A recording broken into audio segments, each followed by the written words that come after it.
Very good. Is my mic on? Make sure everyone speaks into the mic so Harry can hear you. Okay. By Zoom. All right, let's call the meeting to order. Everybody welcome. Can we have a roll call, please? Carol Killen, Here. Christo Moranis, Here. Larry McDermott, Here. Victor Gooding, Harry Lloyd, Bob Rand, Here. Twan Arrington, Here. Nancy Kiefer, and Katrina Farrell. All You right. need to take your microphone off mute if you're going to talk. Harry, can you hear us okay? What should I do? Oh, you're good. You're good. Got it. Now we can hear you. Okay. Okay. Moving on, let's, we have two sets of minutes for March, the March 15th meeting, as well as the April 19th meeting. I guess, do we need to take those separately? Please. Probably, Is yeah. it approval? Yeah. Please, yes, sir. If everyone would, if we could have a motion to approve the minutes of the March 15th, 2023 meeting. I'm in. So move. All in favor? Aye. Any opposed? Let's move on to the April 19th meeting. Can we have a Motion. motion, I move please? We accept those minutes as well. Second. All right, all in favor, say aye. Aye. Aye. Opposed? Okay, Point of order here, Jeff. Sir. Helga Van Eckert is no longer the Volusia County Economic Development. Correct. Right. Well, it's still on the program. Did I change? Yeah. I don't know who is now, right now. Katrina will be, you're right. You're correct. I will make that correction going forward. Okay. Yeah, Katrina will be our representative. she'll be notified. Yeah, she knows, as a matter of fact, because she's the one who contacted me, and I had to change the mailing list and get her added, so Good, good. I'll make sure to change that on here. Okay, reports. I think the only report we have here is Tawan with Team Volusia. Tawan Arrington? Sure. Good morning, everyone. Hi there. Morning. Team Volusia, prior to Select USA, hosted 3 companies in Volusia County on April 27th. I had the opportunity to attend Select USA in National Harbor, Maryland from May 1st through the 4th. This was a very good event. Just for example, on the first day from 11 a.m. to 7 p.m., we were constantly meeting with companies back to back. On May 4th, we had a large project visit, had a potential capital investment of $987 million with 680 jobs and an average wage of $80,000. Wow. Keith is currently at Team Florida event in New York, meeting with consultants. And Team Volusia would like to invite everyone to our next board meeting on June 2nd at Embry-Riddle. It's at the Welcome Center, and it's going to highlight the riverfront espionage. Thank you. Good. So you had a visit on May 4th from a Yes. company. It went well? Very well. And we should be hearing something right in the second quarter of next year Wow. in regards to results. That's exciting. But we were very competitive in that. Very good. That's great to hear. Right, right. Now, what time is this meeting on June 2nd? I believe it's 9 a.m. I don't have that minute time in And front it's of at me. Embry-Riddle? Yes. You know where? It's at the Welcome Center, the Henderson Welcome Center. Okay. Thank you. Okay, we do not have Volusia County present, and we do not have the chamber present, so we'll move on. Any other board members like to take this opportunity to report anything? I do, Okay. Mr. Chairman. After the last meeting, I made an effort to identify a potential board member, submitted that person to Commissioner Cantu for review, and went ahead and made application.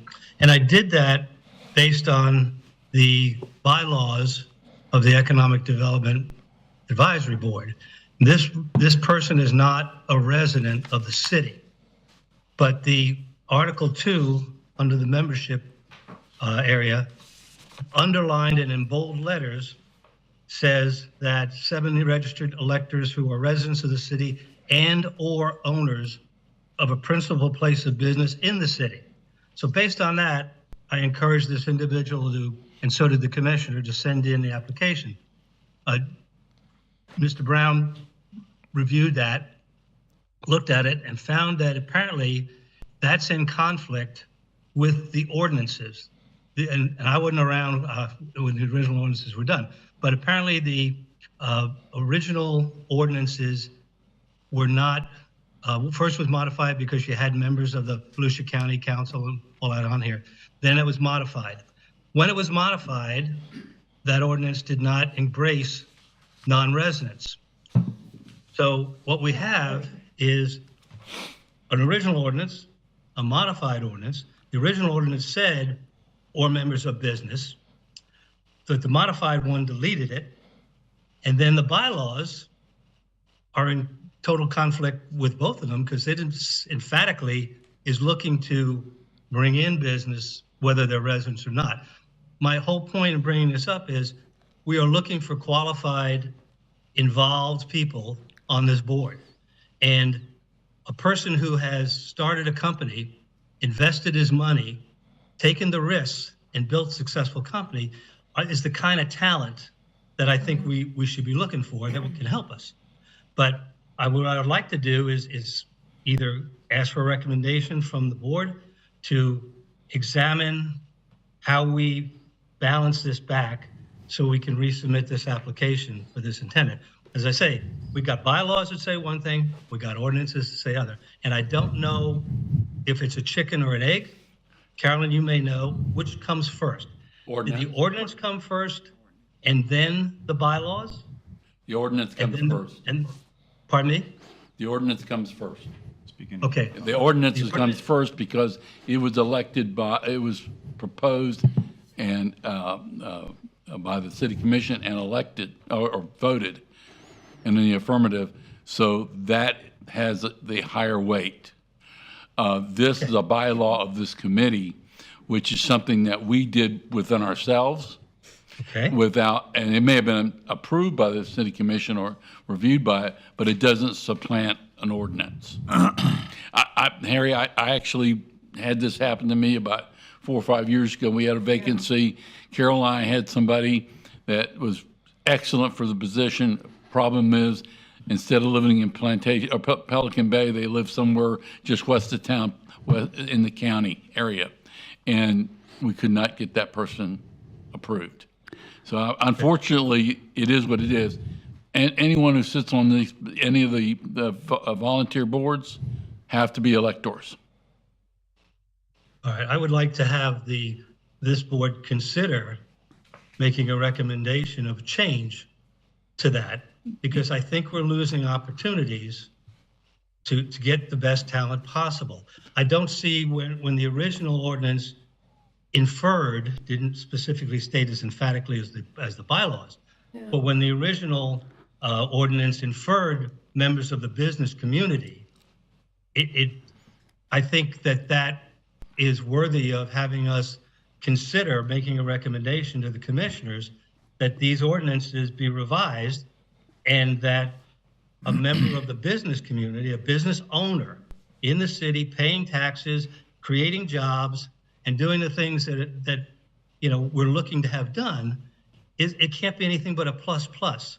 In fact, I'd like the city commission to look at all of the boards to make sure that they're not missing opportunities to get in creative and quality people on these boards. Harry, I That's think what I'm asking the board to consider. Harry, a similar thing just happened to me. I asked a high-level person at Daytona State College to apply for this board. He really, really wants to, be in here and help, but he lives over in Plantation Bay. So I wasn't sure if he would be able, and he's a full-time, he contributes to this community. So Right. go ahead, What I'm Jeff. talking about, Carolyn. so. What I'm talking about. Yeah. Mr. Chairman, if you want to go See, first, and I'll the- follow up. But Seems to be either it was a typographical kind of thing or a mental typographical thing, but I Yeah. just don't know why the city Yeah, we're would limiting exclude ourselves. potential. Well, Okay. and I tend to agree with you, Harry. I think you allow. I would propose that we allow for members from the business community I guess the business community to participate on this board, but I think the majority of the board still have to be residents.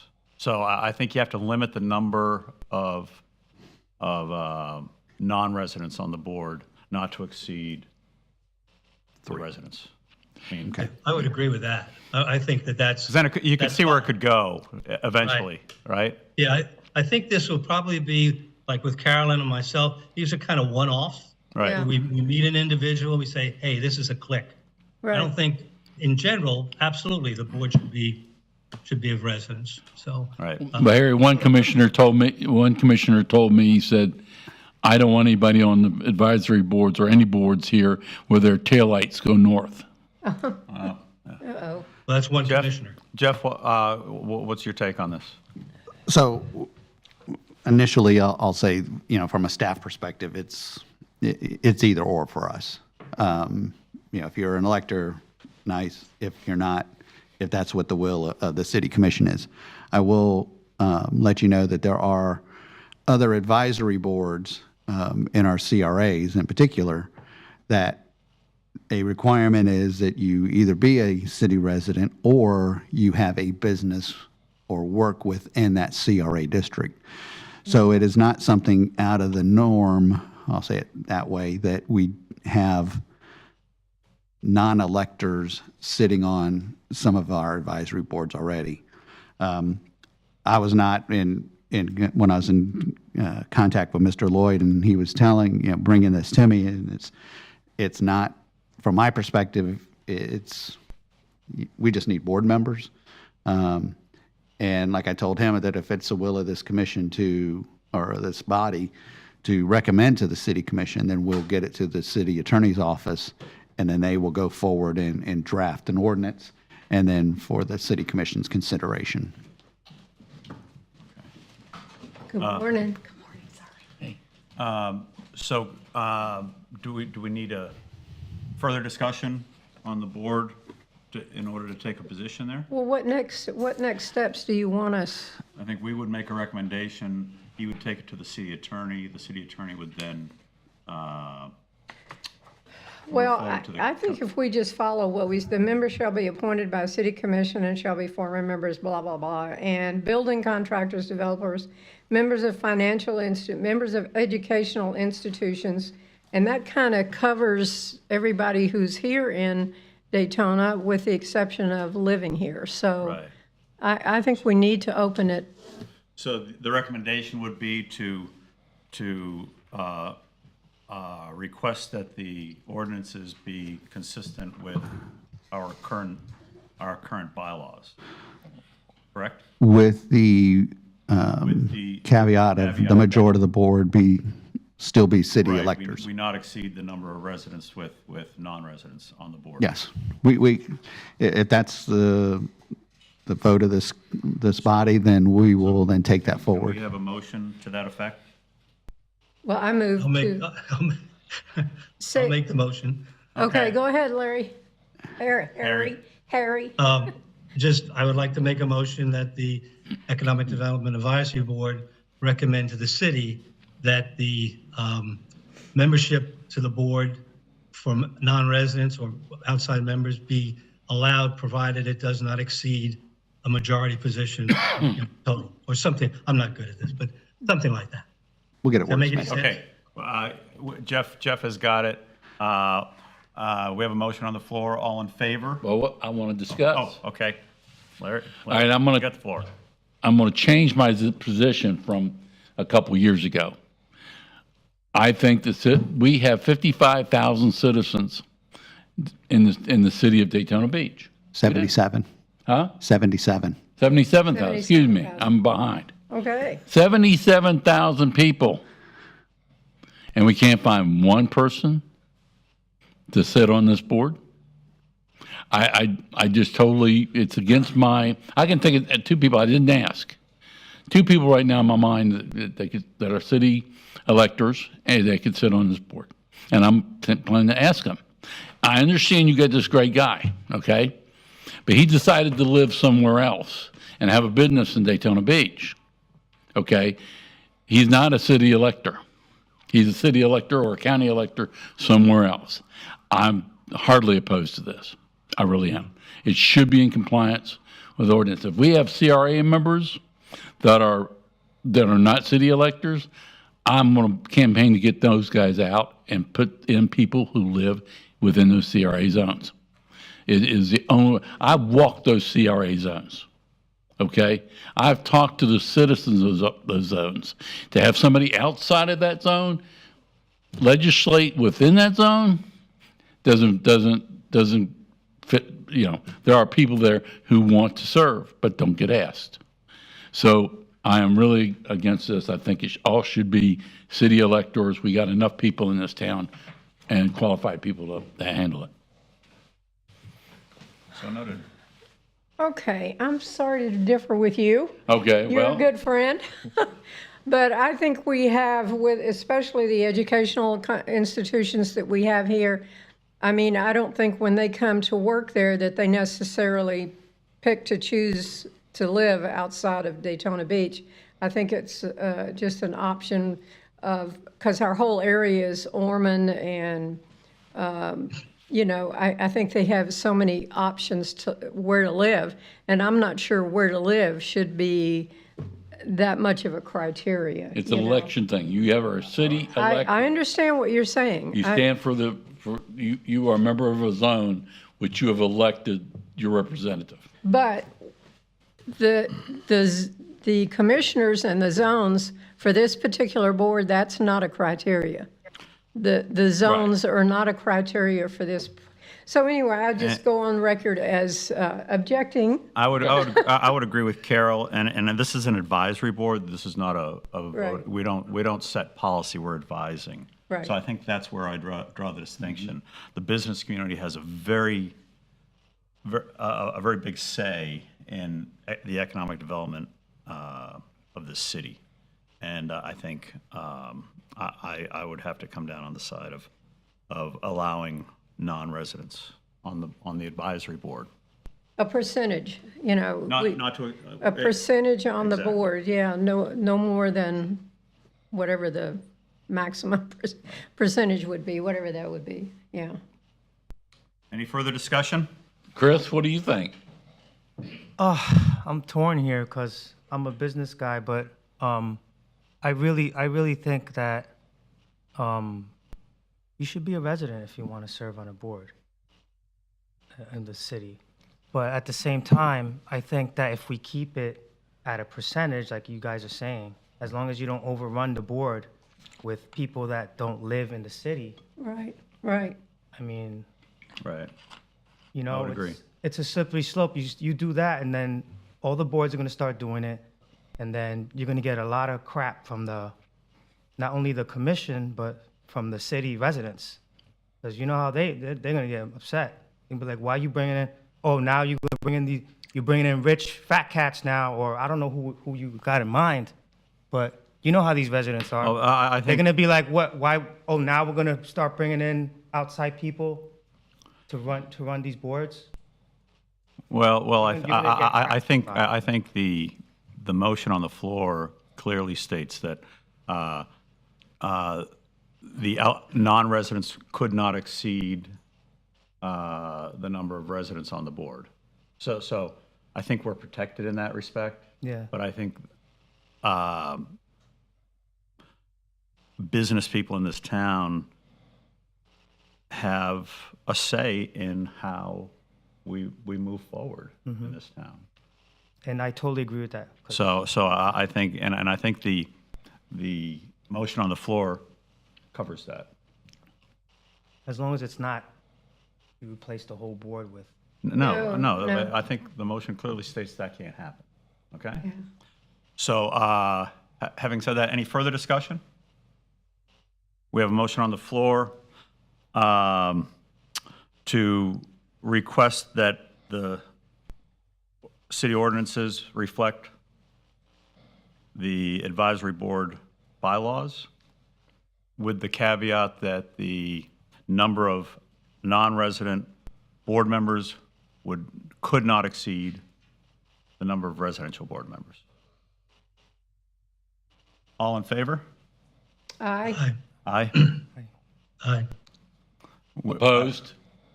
I believe we have, You didn't call for opposed, so I'll just- and all, any opposed? I want to be on record. Yeah, okay.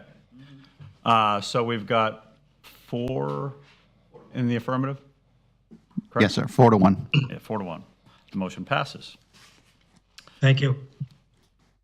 Thank you, Harry. I'd like to backtrack in the agenda for a moment. Nancy Kiefer has joined us from the chamber. If you Yeah. could give us Thank your you. I chamber update. apologize. Thank you. I Previous told him meeting. that you were going to be late. Appreciate it. Thank you. Yeah, I'm obviously coming off from legislative session. A lot of activity happened. Our legislative delegation was very supportive of most business issues that hit legislation. So all in all, it was a decent session for business in our Volusia County region. Just a couple of activities coming up with the chamber. Our next Eggs and Issues will actually feature the state of law enforcement. We'll have Chief Young and Sheriff Chitwood will be speaking at that, talking a lot about what's going on, being a special events town, law enforcement. It should be very entertaining and fun. And then after that in July, Cyrus Callum, for the Director of Aviation Economic Resources for Volusia County, will be our speaker. And we'll get a lot of information that's going on, some new things happening at the airport.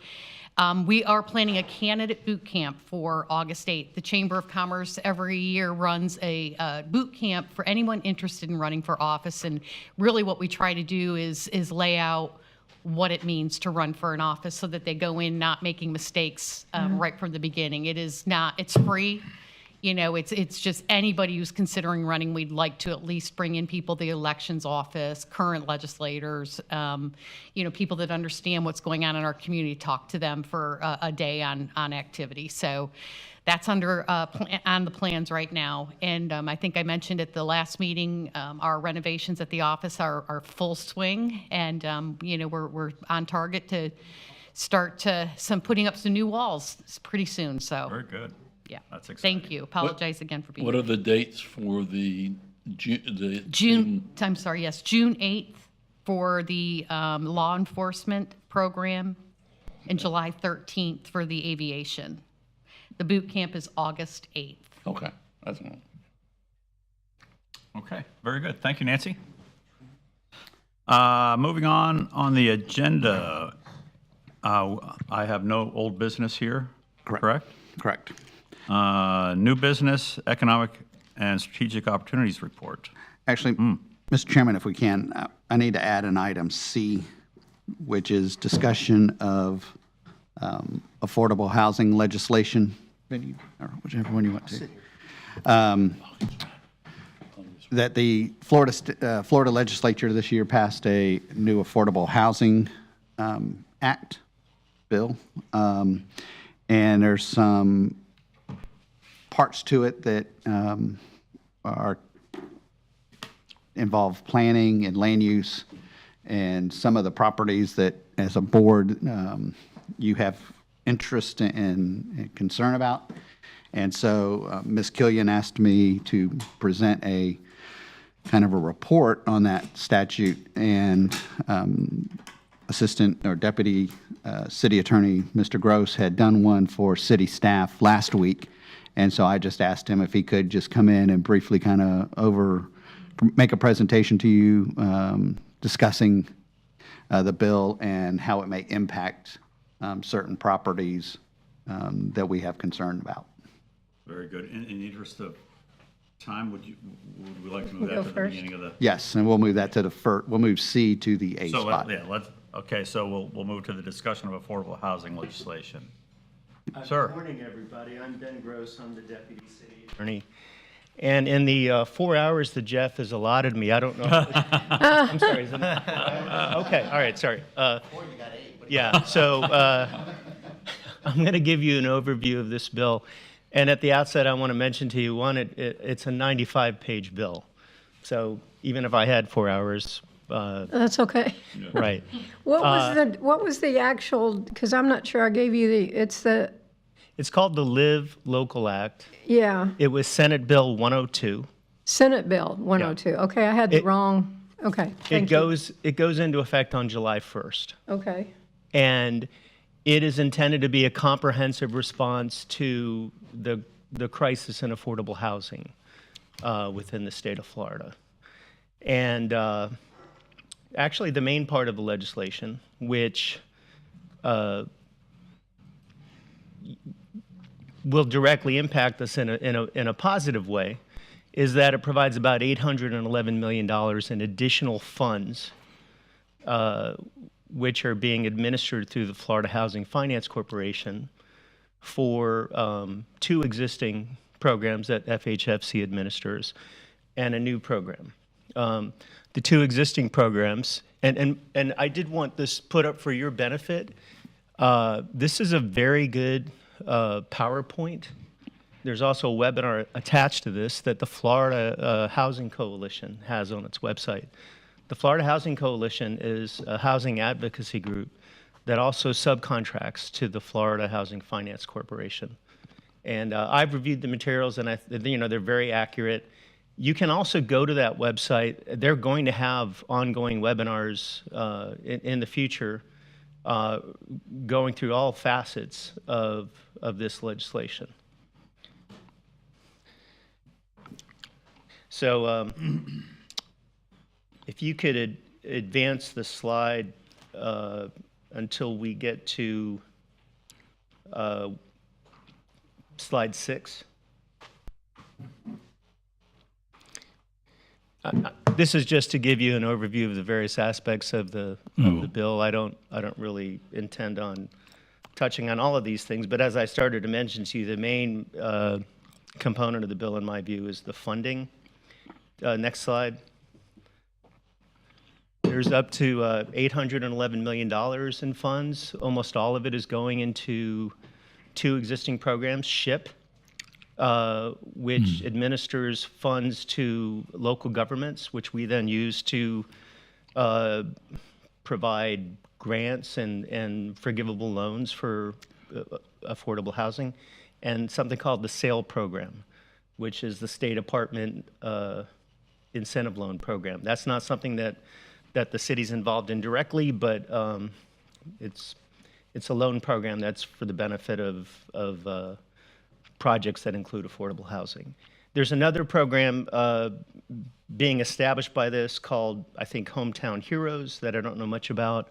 That also is going to be administered directly at the state level. But I think there's an expectation, certainly on the part of the legislature, that with these additional funds being infused into the marketplace, there will be an increase in projects that have some affordability component. Please go to slide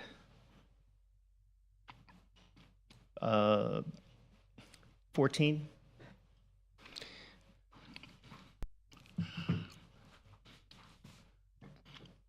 I think it's the one before that. Yeah, so here you can see a breakdown of the money that's coming into the program. It doesn't appear that these are going to be recurring funds. These are more one-shot funds that are going to be infused now, some of which can carry over for the next year or two. A component of the funds are for something called an inflation response program, and we all know how inflation is affecting things like, and supply chain issues as well, affecting material costs and labor costs. And I think that's a flexible pot of money that's supposed to go first toward SHIP, and then if it's not used with SHIP, would then be dumped into SAIL. Thank you. Let's go ahead and skip to Ben, Sir. so this is not totally Sadowski money. right. Yeah, Because that Sadowski fund gets rated every session. right. So Those- the Sadowski trust funds are basically the funds that are used for the SHIP and the SAIL program. Right. They are the revenue source for the Sadowski funds is a portion of the documentary stamps that are paid on every real estate transaction. So first of all, the funding varies based on how hot the real estate market is. But second of all, as Mr. McDermott pointed out, the legislature has been known to raid funds such as the Sadowski Fund and the Lottery Education Fund, but this will fully fund those programs for the next 2 years, according to the Florida Housing Coalition. I don't know whether the Hometown Heroes program that's being established by this bill will also be a Sadowski Trust Fund. But I think 100 million of that 811 million will be going toward that program. So it's possible that that is going to be set up as a Sadowski Trust Fund, in which case all of the money, in answer to your question. Yeah, I think that the Hometown Heroes, I think that's mainly for first responders. I is it think not? so. Yeah, right. If you go to slide 17 or 18, you'll see a table that shows the projected SHIP distribution estimates, and it's very small print. No You kidding. think? But based on what I'm seeing here, Volusia County is going to get a lot, and Daytona Beach looks like we're going to get about 887,000, and that's, I think the total funds we'll be getting in our fiscal year because of this increase. I don't actually know what we would usually get in SHIP funds, but I imagine that's an increase. Daytona gets, at least when I was at affordable housing, it was somewhere between 400,000 and 500,000 a year maximum. I mean, some years it didn't get above 250. Yeah, and I don't imagine that's gone up in the intervening time. I'm Yeah. aware in general that SHIP funds have not increased for us. So Well, this when would I- be a substantial increase. Yeah, when I was on the board of Florida Housing, what they would do is use the SHIP money for down payment assistance. They would then find lenders. They had lenders on board, Bank of America, Wells, the typical mortgage lenders. And they would have 95%, do 95% loans, that type of thing. And the SHIP money would come in. Closing costs would have to be provided outside by the buyers. Right. So that was, minimal. Okay. And that's how you leverage this. Right. So, you made $800,000. If you multiply that times what? 11 times. So that's almost $9.5 million in purchases. So this, more than that maybe. And it's just, that's why this is very important, and that this solidifies getting down payment assistance. And also rehab assistance, rehabilitation right. of existing residences within the city. Right. We have some flexibility in how we administer the SHIP program. We do often use it for down payment assistance, as you described, Mr. McDermott, but also for reconstruction, rehabilitation assistance. There have been instances where we've created like a temporary program for use of SHIP funds. We have a local housing assistance plan that we have to create and implement in order to get SHIP, and as long as we're using the funds consistent with that plan, and sometimes we amend that plan to create a new program, then we're okay with that. But right, we tend to use the SHIP funds to incentivize affordable housing, which generally means no mortgage costs no more than 30% of an income for somebody who's at low, very low, or extremely low income. And those terms are all based on HUD guidelines and state housing incentive program guidelines as well. So I wish Juanita would have been here today, because this is one of her big programs that she's trying to get through, and that is to change the minimum house size in Daytona Beach from, I believe, 800 square feet with a garage to 450 to 500 square feet with no garage, with outside parking. You mean for affordable housing? Yes. Yeah, because building costs have gotten so high Yeah. that, even a $450,000 house with no garage is going to cost you, $100,000 well, right now on without the land. Right now, on a case-by-case basis, 6.22 of our land development code, first off, provides a series of administrative incentives that can be given for affordable housing projects.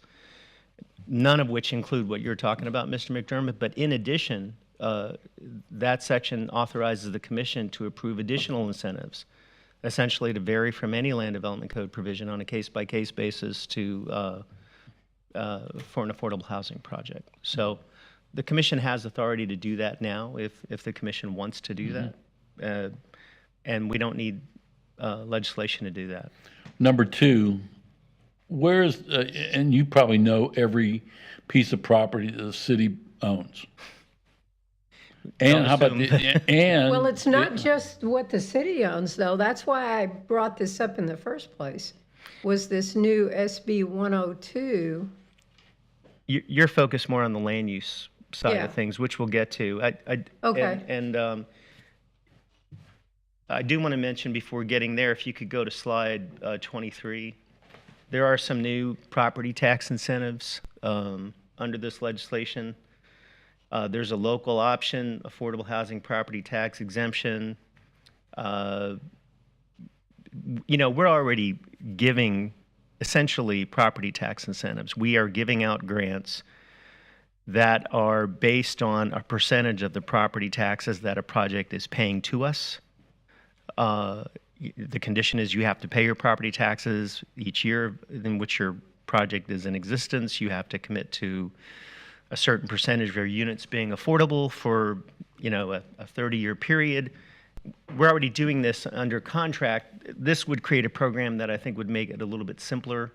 It could work like the economic development ad valorem tax exemptions, which, we're able to do by statute if there's a referendum allowing that. And we used to do those just by approving an ordinance and working through the property appraiser. There's a couple of other tax exemptions, one of which is a special exemption for nonprofit land used for a 99-year lease for affordable housing.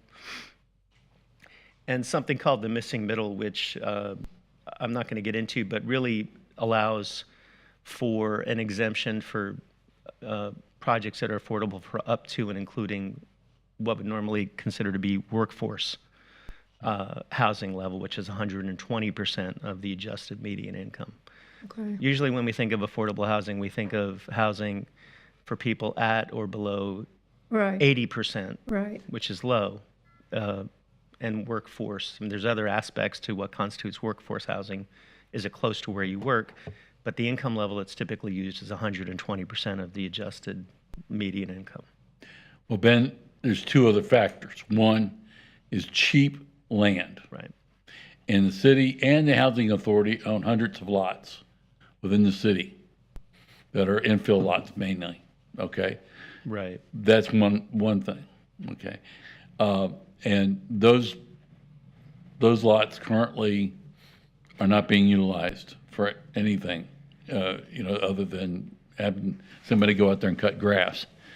And that's predominantly one of the problems. And the second problem is finding a builder-developer that'll go out for $5,000-7,000 worth of profit per home to take that kind of risk in building a home and only making $5,000 to $7,000. And you can't really find those people. I know Juanita found one builder in Central Florida that's currently doing that. And I met them, and I haven't gone on to see what their product looked like.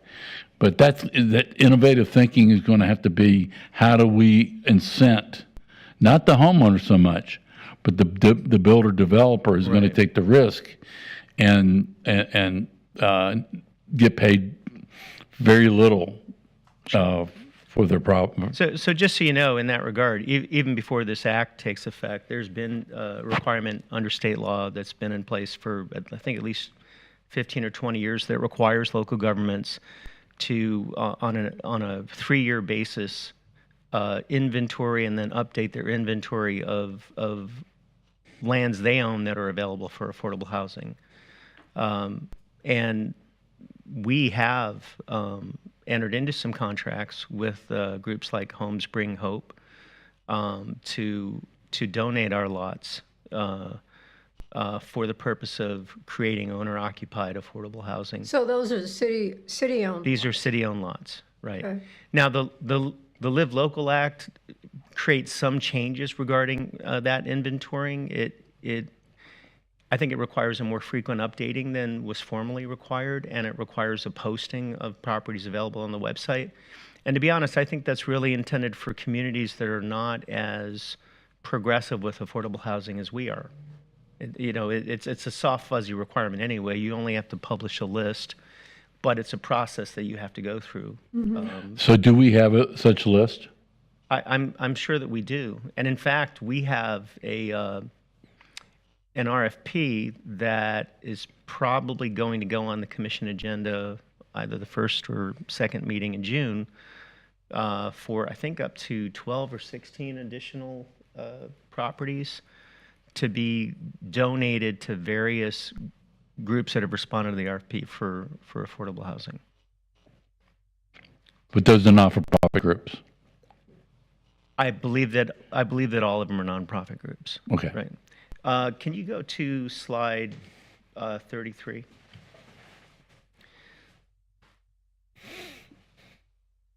Go past that. Yeah, this is more what I was, Right. So one big impact on local governments of the Live Local Act is that it actually preempts or restricts local government authority in certain respects. One, and you don't see this in front of you, it preempts local government rent control ordinances. I guess several jurisdictions in Central Florida had recently gone to that point because, as you know, rentals are so high. This preempts that. The other thing it does is it requires administrative zoning approval, meaning you can't be required to go to a planning board or some other board, or the city commission staff has to approve affordable housing rental developments if several conditions are met. One, if one of those developments is proposed in any area of the city that's zoned for commercial, industrial, or mixed use, and if they meet all of our land development code regulations other than density and height, then they've got to be administratively approved. Now, the act itself has density and height requirements that I'll get to, but let's talk first about what they are talking about in terms of a project that would be qualified as an affordable housing rental development. And so generally, it's a multifamily rental development that includes at least 40% of its units as affordable for up to 120% of the adjusted gross income. This isn't low-income affordable housing necessarily. It goes up to workforce. And keep in mind that, as Mr. McDermott pointed out, in the market, you've got to make up the difference between what you can get for your market rents and a rent that's set at 30% of an income, right? So there may be more of an incentive to do workforce type housing based on this statute than low income, because you don't have to make up quite so much of a difference in rent. But if a project has at least 40% of its units limited to affordable rents for a 30-year period for people at or below 120% of the adjusted median income, they're qualified to take advantage of this provision. This also applies to mixed-use developments. So if you have like a commercial residential development, at least 65% of which in terms of square footage is residential, and then within the residential component, 40% of the units are affordable, they also can take advantage of this provision. So if you've got one of these projects and you come to the city and the property is zoned for really any commercial or industrial use, it doesn't matter what our zoning category is. It doesn't matter if that would allow multifamily. It doesn't matter what our land use designation is, whether residential is allowed. We can't apply land use designations that would prohibit that use or zoning classifications that would prohibit that use.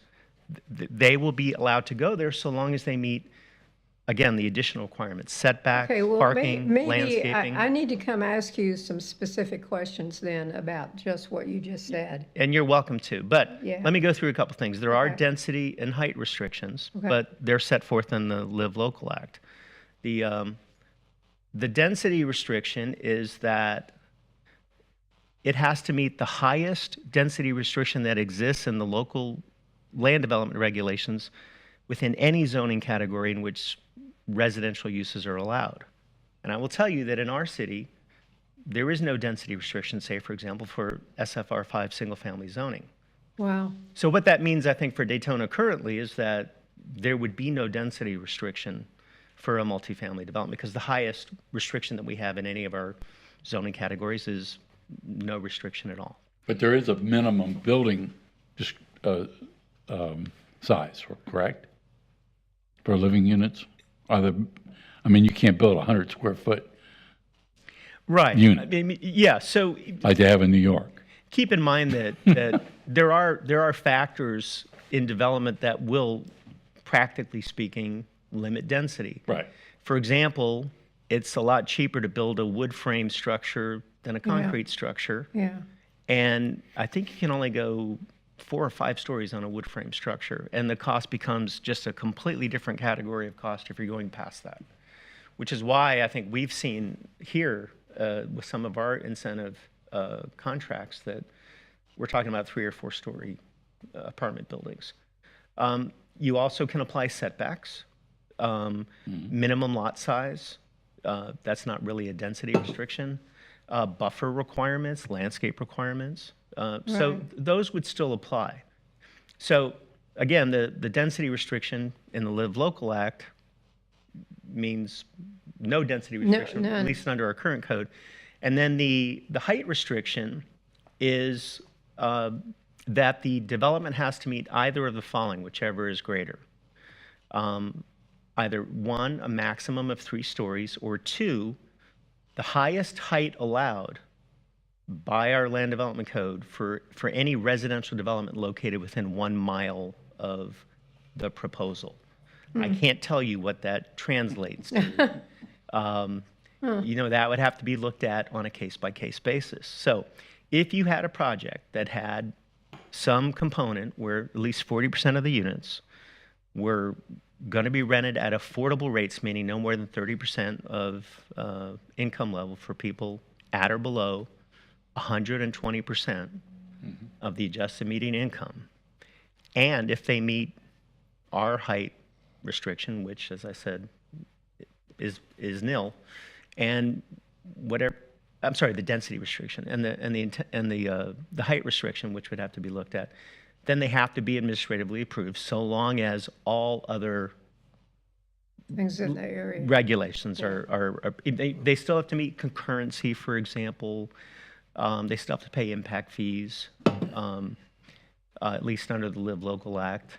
They still have to meet setbacks. We also are required to consider it for an affordable rental development that's located within 1 mile of a major transit stop, reducing parking requirements. Now, the Act doesn't define what a major transit stop is, so I'm not sure where that would apply. Uh-oh. Right. Votrans stop, does it qualify or? I don't know. And so there are a host of things that we're going to have to figure out. One question that's come up, for example, is what if you have a planned development agreement? Is that property within the planned development? And, a lot of our zoning approvals for a lot of years have been through planned development Sure. agreements that go through the city commission, even though we have conventional zoning that would, in many instances, allow people to get their site plan approved administratively. For some reason, we tend to have a lot of planned developments in this city. So if you have a planned development, could you have one of these projects located in that planned development? And I think the simple reading of the statute is you have to look at the area where somebody proposes to develop. If in that area commercial or industrial uses are allowed, then I think the answer is yes, that has to be administratively approved. That could be, yeah. Now, that doesn't mean that people who are located within a planned development community don't have their own private rights. And I can't can't give people in those communities legal advice, but there is a whole body of case law that says when you as a property owner in a PD have bought into that PD, you've assumed that there's this common plan that you're entitled to rely on, the plan being the layout of the PD, and you could have your own rights regardless of what government has to do. So I don't know how likely it is that you're going to see that in plan developments because of those private rights. But you'd also have to look at the individual PD.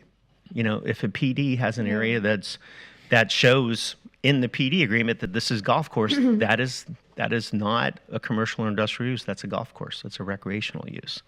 So, and you know, a lot of our PDs are really for the purpose of allowing residential uses, and this doesn't apply for properties that are.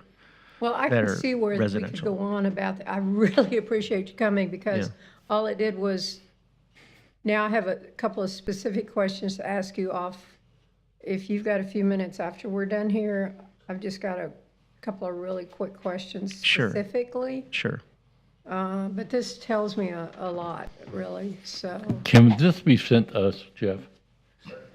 I mean, I'm having a hard time reading this here. Can you send this to us? Send this along, yeah. Yeah, I really That'd be wanted nice. this up in front of you more so that you knew there Yes. was this source material available to Yeah. you.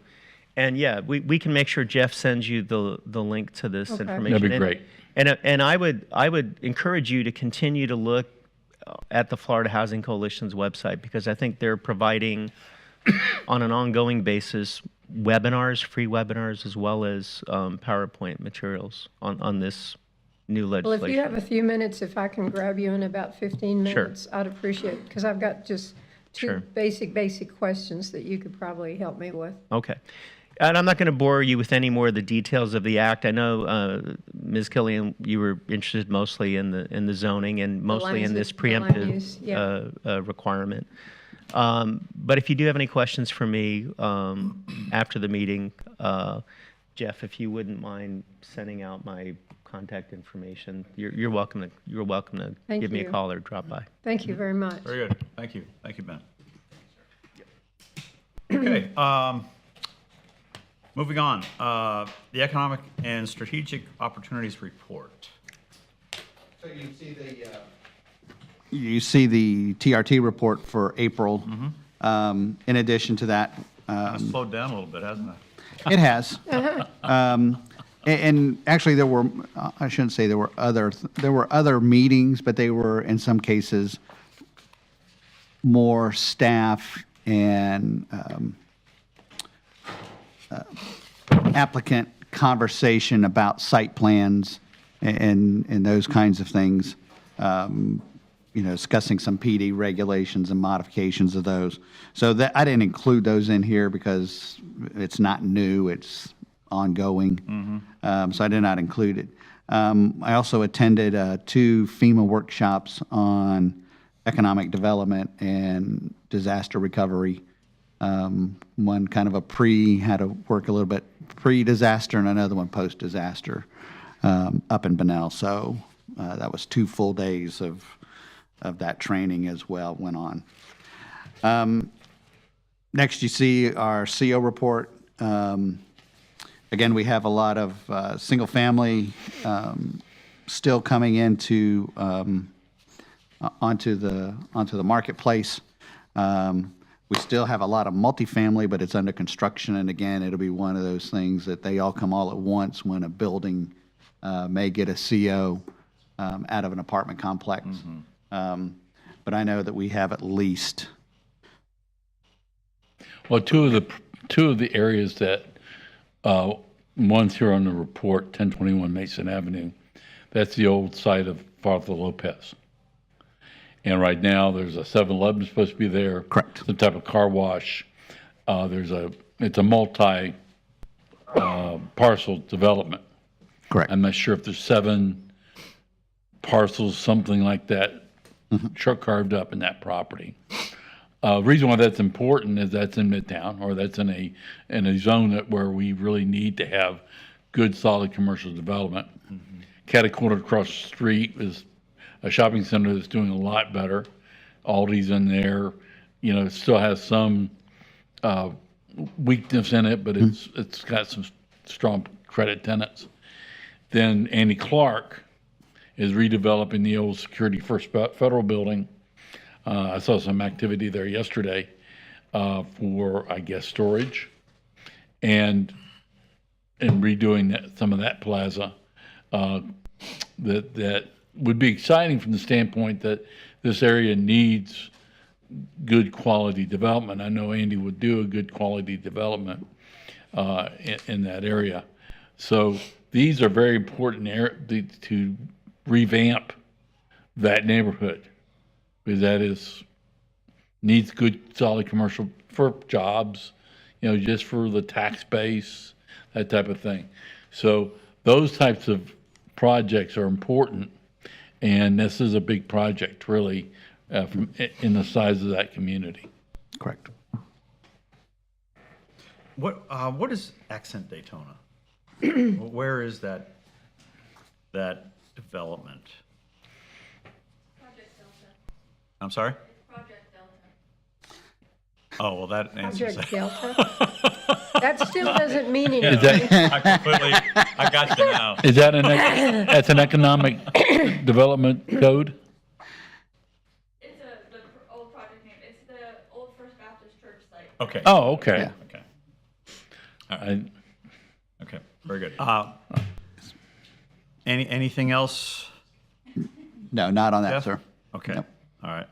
Let's move on to consideration of an economic development incentive package for Project Robin. So Project Robin was a project that was brought to the city by Team Volusia, by Tywin and Harry last fall, I think it was. That it is a freestanding 50-bed inpatient rehabilitation hospital. We can tell you that it is Encompass Health is the company. It'll be located at the southwest corner of Williamson and Strickland Range Road, so just south of Advent Health Center. So when I've told, matter of fact, I had a conversation with the city manager, and I told him it was a rehabilitation hospital.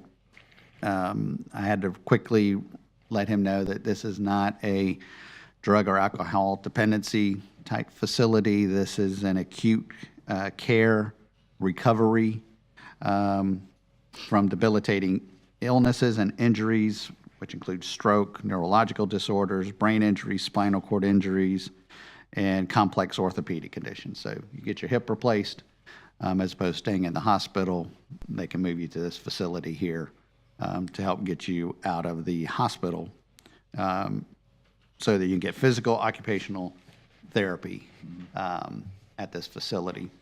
Like I said, it is 50 beds. The anticipated employment will be 98 jobs. It's the last number that we've heard. The agreement that you have before you this afternoon or this morning contemplates that build out during the construction of the hospital and it coming online. The average salaries is $65,000 and above, which should be accomplished by the third year of operations. They should have close to 100 positions, like I said, at the facility. The incentive is that for the first year, if they meet the numbers that are listed on page 3, that years 1 and 2, they would have 100% of their ad valorem taxes returned. Years 3 and 4, 75% incentive would be given, and year 5, 50% of the ad valorem would be given as an incentive. The max that will occur if years 1 and 2 would be looking at an incentive of $300,000.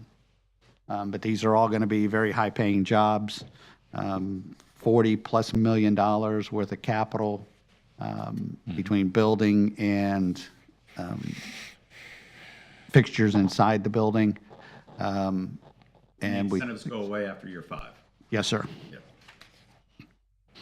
And Jessica Gao is here. Jessica, Ben, and I have worked on this agreement now for about a month and a half, I think. to get it to this point. And she stands for any questions also. Or Jessica, if you have anything else you want to add. I'm here. I'll throw something in.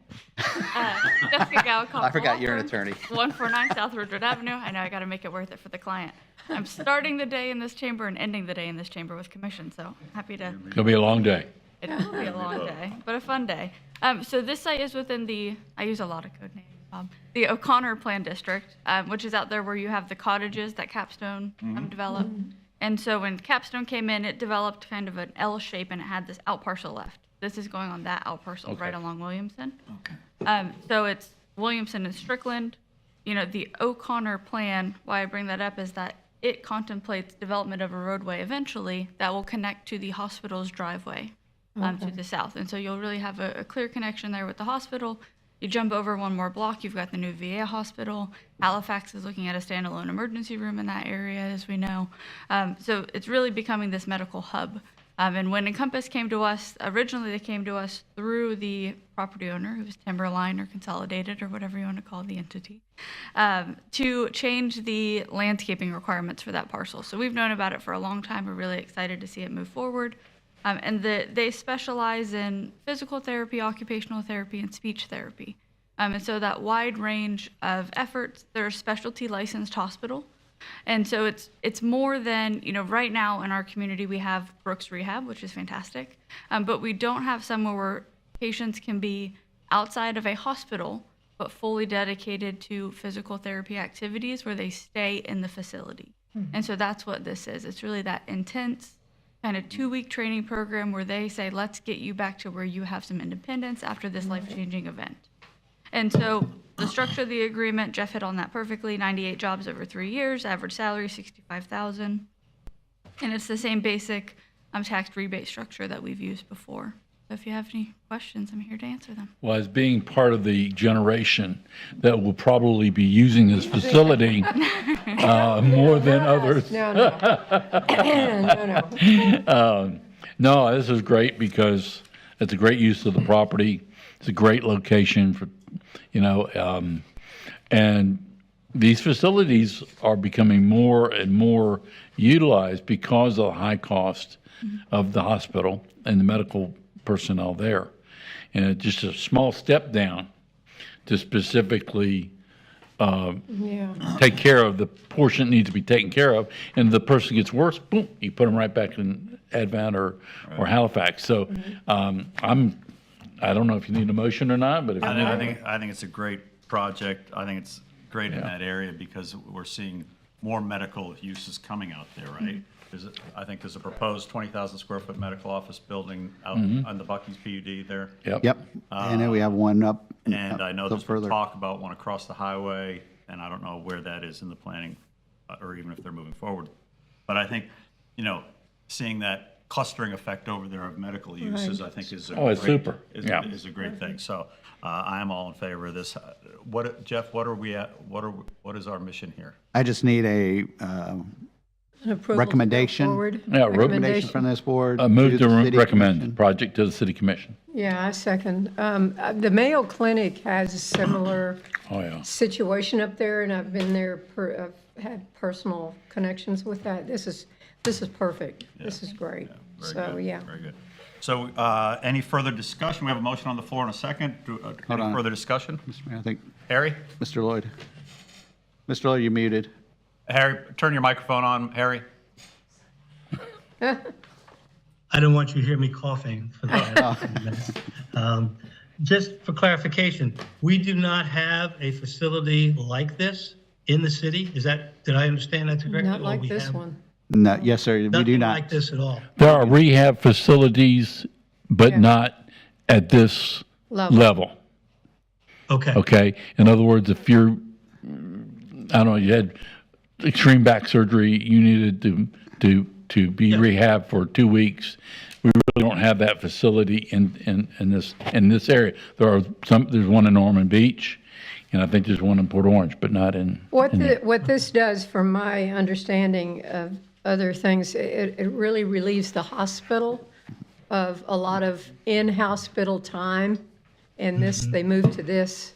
It's not It's not like a rehab center where you're there for just a few days. This is, Right. this is different, and it's very, very good. Yeah, well, I think that to me would be an incentive to recommend, because it fills a gap, fills a Right. hole that we don't have. And, if we had 5 or 6 of these facilities in the city, I would have said, what's 50 more beds? What do we care? But Right. the fact that we're being told that there are none, I think gives motivation. So that's all I wanted to ask for about that. Okay, any further discussion? We'll vote on it. All in favor? Aye. Aye. Aye. Any opposed? Okay, the motion carries. Okay, public comment period. I don't think we have anybody else, but if there's anybody out in the lobby that would like to come in and we're talk, done. they certainly can. Our next scheduled meeting is 8:30 a.m., June 21st. And our meeting schedule for the remainder of the year follows below on the agenda. Anything else anyone wants to add before we adjourn? This was a great meeting. Thank you. Oh, yeah. Very good. Thank you. You're welcome. Very good. One last thing I would like to add is that this agreement, and I told Jessica, we were planning to bring this on the 7th. However, we're going to bring this back to the City Commission on the 21st. Okay, very good. Okay. Okay, with that, meeting is adjourned.